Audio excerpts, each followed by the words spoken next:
శ్రీ గురుభ్యో నమః. మహాగణాధిపతి నమః. శివాయ గురు నమః. శ్రీ కామేశ్వరదేవి నమః. బీఆర్కే న్యూస్ ఛానల్ ప్రేక్షకులకి శుభోదయ శుభాకాంక్షలు.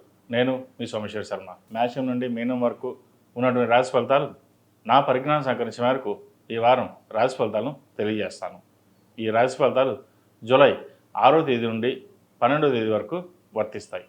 ముందుగా గోచారం. వృషభంలో శుక్రుడు, మిథునంలో రవిగురువులు, కర్కాటకంలో బుధుడు, సింహంలో కుజకేతువులు, కుంభంలో రాహువు, మీనంలో శని. అలాగే చంద్రుడు తుల, వృశ్చిక, ధనుసు రాశుల్లో సంచారం. తదుపరి మిథున రాశి. మిథున రాశి వారికి ఈ వారం మిశ్రమ ఫలితాలు గోచరిస్తోంది. గత వారం చెప్పినట్టుగానే ఈ వారం కూడా కొంతవరకు ఇబ్బందులు అనేవి ఏర్పడతాయి. కుటుంబ పరంగా కావచ్చు, ఆరోగ్యపరంగా కావచ్చు ఇబ్బంది ఉండే అవకాశం గోచరిస్తోంది. ఉద్యోగస్తులు ఉద్యోగం మారకుండా ఉండడం చెప్పదగిన సూచన. ఉన్న ఉద్యోగంలోనే కంటిన్యూ చేయడం. ఏదైనా మంచి అవకాశాలు వస్తే ఆగస్టు తర్వాత ప్రయత్నాలు చేయండి, మంచి ఫలితాలు ఉంటాయి. భూ సంబంధించిన వ్యవహారాలు బాగున్నాయి. ఇల్లు కానీ, బంగారం కానీ, ఫ్లాట్ కానీ లేదా వాహనం కానీ కొనుగోలు చేసే విధంగా గోచరిస్తోంది. అయితే ఏదైనా కొనాలనుకుంటే ప్రస్తుతం మూడాలు కాబట్టి ఒక 2 వారాలు ఆగి కొనడం అనేది చెప్పదగిన సూచన. అదేవిధంగా వ్యాపార రంగం వారికి చక్కగా రాణించగలుగుతారు. కొత్త వ్యాపారాన్ని ప్రారంభించాలని ప్రయత్నం చేస్తారు. ఎక్కువ ఇన్వెస్ట్మెంట్ చేసి ముందుకు వెళ్ళాలి అని ఆలోచిస్తారు. అయితే కొత్త వ్యాపారం అనేది ఒక 1 మంత్ ఆగిన తర్వాత ప్రారంభించడం అనేది చెప్పదగినది. ఉన్న వ్యాపారాల మటుకు ఎటువంటి ఇబ్బంది లేదు. చిన్న చితక ఇబ్బందులు ఉన్నా సరే అవి ఈ వారం సమసిపోతాయి. దశమంలో శని బలంగా ఉన్నారు. అయితే భాగ్యంలో రాహు మటుకి అంత బలంగా లేదు. మనం అదృష్టం చేదాకా వచ్చి చేజారిపోతుంది. ఉద్యోగం వచ్చింది అనుకుంటాం, చేజారిపోవడం. మంచి ఆర్డర్ వచ్చింది, చేజారిపోవడం, అటువంటి జరుగుతుంటాయి. భాగ్యంలో రాహు అంత బలంగా లేడు కాబట్టి ఉన్నది లేనట్టుగాను, లేని ఉన్నట్టుగాను అనిపిస్తుంది. కాబట్టి ఇటువంటి విషయంలో ఎటువంటి ఆలోచనలు పెట్టుకోకుండా వాస్తవాన్ని గ్రహించి ముందుకు వెళ్ళడం అనేది చెప్పదగినది. తద్వారా మంచి ఫలితాలు ఉంటాయి. ఈ రాశిలో మించిన విద్యార్థులకు చక్కగా కాలం అనుకూలంగా ఉంది. వచ్చిన అవకాశాన్ని సద్వినియోగపరుచుకుంటారు. మెరిట్ మార్కులు సాధించి అందరినీ ఆశ్చర్యపరుస్తారు. మీరేనా ఇంత బాగా చదివారా, మీరు పాస్ అయ్యారా అనేవాళ్ళు కూడా ఉంటారు. నలుగురిలో మీరు ఎక్కువగా చదివినట్టు కనపడరు, కానీ మీ జ్ఞానం అమూల్యమైనది. జ్ఞాపక శక్తి చాలా ఎక్కువగా ఉంటుంది. కాబట్టి మనం ఒకరికి చెప్పుకోవాల్సిన అవసరం లేదు. మన ఏంటో మనకు తెలుసు కాబట్టి అది 10 మందికి నిరూపించుకోవాల్సిన అవసరం లేదు. కానీ మీరు నిరూపించుకునే విధంగా ఈ వారం గోచరిస్తోంది. అందరూ మెచ్చుకునే విధంగా బాగుంటుంది. అలాగే వైద్య వృత్తులకు సంబంధించి, సాఫ్ట్వేర్ సంబంధించి, మెకానికల్ సంబంధించి విద్యా విషయాలు చక్కగా ఉన్నాయి. వాటిని జాగ్రత్తగా ఉపయోగించుకోండి. ఈ రాశిలో జన్మించిన స్త్రీలకు వృత్తిపరంగా, వ్యాపారపరంగా సానుకూలంగా ఉన్నప్పటికీ భాగస్వామి వ్యాపారంలో కొంత చికాకు పెట్టే విధంగా గోచరిస్తోంది. ఉద్యోగంలో ఎటువంటి మార్పులు ఉండవు. ఉద్యోగపరంగా చక్కగా ఉంటుంది. వచ్చిన అవకాశాన్ని సద్వినియోగపరుచుకుంటారు. నలుగురితో పాటు సరదాగా ఉండాలి, నలుగురితో పాటు ఉండాలనే యోచన భావిస్తారు. కానీ దానికి విరుద్ధంగా ఉంటుంది. ఎందుకంటే ఎక్కువ మంది మిమ్మల్ని కలవరు, మీరు ఎక్కువ మాట్లాడరని, లేదంటే లిమిటెడ్గా ఉంటారని చెప్పేసి వాళ్ళు మీతో కలవకపోవడం అనేది జరుగుతుంటుంది.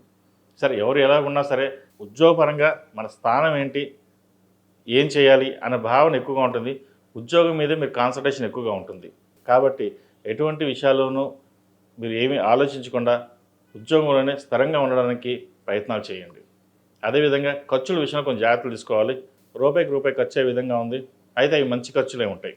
ఇబ్బందికరమైన ఖర్చులు అయితే ఉండవు. సహోదరు మధ్య ఉన్న విభేదాలు ఏవైతే ఉన్నాయో ఈ వారం సమస్య పోయే విధంగా గోచరిస్తోంది. అదేవిధంగా తల్లిదండ్రుల ఆశీర్వచనం బలం వల్ల మంచి స్థానం సంపాదించగలుగుతారు.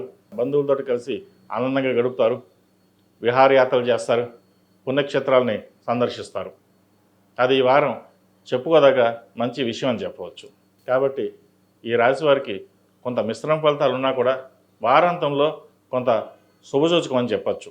ఈ రాశి వారు ముఖ్యంగా దక్షిణామూర్తి రూపు ధరించడం, దక్షిణామూర్తి అష్టోత్తరం కానీ దక్షిణామూర్తి స్తోత్రాన్ని పఠించడం చెప్పదగిన సూచన. ఈ రాశివారు ప్రతిరోజు ప్రతినిత్యం అమ్మవారికి కుబేర కుంకుమతో కావచ్చు లేదా ఆరవల కుంకుమతో పూజించండి, మంచి ఫలితాలు సంప్రాప్తిస్తాయి. ఉద్యోగస్తులైతే సౌర కంకణం ధరించడం చెప్పదగిన సూచన. ఈ రాశి జన్మించిన వారికి కలిసి వచ్చే సంఖ్య 6, కలిసి వచ్చే రంగు గ్రే. ఏదైనా పని మీద బయటకు వెళ్ళేటప్పుడు సోమవారం కానీ శుక్రవారం అడిగిన వెళ్ళండి, మంచి ఫలితాలు సంప్రాప్తిస్తాయి. తదుపరి కర్కాటక రాశి. కర్కాటక రాశి వారికి ఈ వారం బాగుందని చెప్పచ్చు. ద్వితీయంలో కుజకేతువులు, కేతు బలంగా ఉన్నారు. అదేవిధంగా అష్టంలో రాహు మటుకు బలంగా లేడు. ప్రయాణాల విషయంలో కొన్ని జాగ్రత్తలు తీసుకోవాలి. సెల్ఫ్ డ్రైవింగ్ విషయంలో అతి జాగ్రత్త తీసుకోవాలి. అవసరమైన తప్ప ప్రయాణాలని వాయిదా వేయడం చెప్పదగిన సూచన. ఇక ఉద్యోగ విషయాలకు వస్తే ఉద్యోగపరంగా సానుకూలంగా ఉంది. రావాల్సిన బెనిఫిట్స్ ఏవైతే ఉన్నాయో ఈ వారం వచ్చే విధంగా గోచరిస్తుంది. భాగ్యంలో శని బలంగా ఉన్నారు. మంచి ప్రమోషన్ కావచ్చు, ట్రాన్స్ఫర్ కావచ్చు, ఇంక్రిమెంట్ కావచ్చు పెరిగే గ్రహస్థితి గోచరిస్తుంది. ఇటు వ్యాపారస్తులకు ఇటు ఉద్యోగస్తులకు ఈ వారం చక్కగా ఉందని చెప్పచ్చు. వ్యాపార బుద్ధి సమృద్ధిగా ఉంటుంది. వచ్చిన అవకాశాలను జాగ్రత్త పరచుకోవడం అనేది మీ చేతిలో ఉంటుంది. ఎవరిని నమ్మకుండా మన వరకు మనం ఉండాలి, మన 10 మంది సహాయం చేయాలి అనే ధోరణిలో ఉంటారు. అయితే కొంచెం కోపాన్ని అదుపులో ఉంచుకోవాలి. ప్రతి చిన్న విషయానికి ఎక్కువగా స్ట్రెస్ అవ్వడం, యాంగ్జైటీ అనేది ఏర్పడడం అనేది జరుగుతుంది. వాటి విషయంలో కొంచెం జాగ్రత్తలు తీసుకోండి. ఎందుకంటే ఒక సమస్య వచ్చినప్పుడు దాన్ని పరిష్కరించడానికి వెళ్ళబోయి ఎక్కువ యాంగ్జైటీ అయిపోవడం జరుగుతుంది. అది ఏదైనా కావచ్చు. వాటి విషయంలో కొంచెం జాగ్రత్త తీసుకోండి. వ్యాపార పరంగా చక్కగా ఉంది కాబట్టి ఎటువంటి ఇబ్బందులు లేవు. అదేవిధంగా రియల్ ఎస్టేట్ రంగంలో ఉన్న వారికి అంత సానుకూలంగా లేదు. వచ్చిన అవకాశాలని వదులుకోకుండా జాగ్రత్తపరచుకోవాలి. కళారంగాల వారికి, హోటల్ మేనేజ్మెంట్కి, ఫాస్ట్ ఫుడ్ సెంటర్స్కి, చిరు వ్యాపారస్తులకు చాలా అనుకూలంగా ఉందని చెప్పచ్చు. రాజకీయ రంగంలో ఉన్న వారికి కాలం అనుకూలంగా ఉంది. రావాల్సిన బెనిఫిట్స్ ఏమున్నాయో వారికి ఈ వారం వచ్చే అవకాశం గోచరిస్తుంది. అదేవిధంగా కుటుంబంలో ద్వితీయంలో కుజకేతువులు ఉన్నారు. అష్టమ శని, కుజుడు అష్టమాన్ని చూస్తున్నాడు. కాబట్టి కుటుంబపరమైన ఇబ్బందులు అనేవి ఏర్పడకుండా చూసుకోవాలి. అదేవిధంగా వివాహం చేతి దాకా వచ్చి చేజారిపోతుంది. సంబంధం వచ్చింది, బాగుంది, ఇంకా పెళ్లి చేసుకుందాం, ముహూర్తాలు పెడదాం అనే టైంకి వాళ్ళు మాకు వద్దని చెప్పడం, లేదా జాతకాలు కలవడం చెప్పడం, లాస్ట్లో చెప్పడం, అది మీకు ఒక మనోవేదన గురి చేస్తుంది. అయితే ఏం జరిగినా మన మంచికి అనుకోండి. వివాహ ప్రయత్నాలు చేయండి, మంచి ఫలితం ఉంటుంది, మంచి సంబంధం కుదురుతుంది.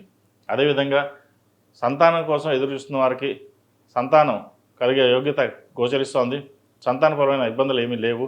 సంతానం ఒక శుభవార్తను వినే అవకాశం గోచరిస్తోంది. అలాగే సంతానం ఉన్నవారికి మగపిల్లలు కావచ్చు, ఆడపిల్లలు కావచ్చు మంచి వృద్ధిలోకి వస్తారు. ప్రభుత్వపరమైన ఉద్యోగం వచ్చే అవకాశం ఈ వారం గోచరిస్తుంది. ఈ రాశిలో జన్మించిన విద్యార్థులకు కాలం అనుకూలంగా ఉంది. వచ్చిన అవకాశాన్ని సద్వినియోగం చేసుకుంటారు. నలుగురితో పాటు సరదాగా ఉండి మనకంటూ గుర్తింపు తెచ్చుకోవాలని గట్టిగా ప్రయత్నం చేస్తారు. ఈ వారం సఫలీకృతం అవుతుంది. ఈ రాశిలో జన్మించిన స్త్రీలకు వృత్తిపరంగా, వ్యాపారపరంగా ఈ వారం బాగుందని చెప్పచ్చు. గత వారం కంటే ఈ వారం కొంతవరకు బాగుంటుంది.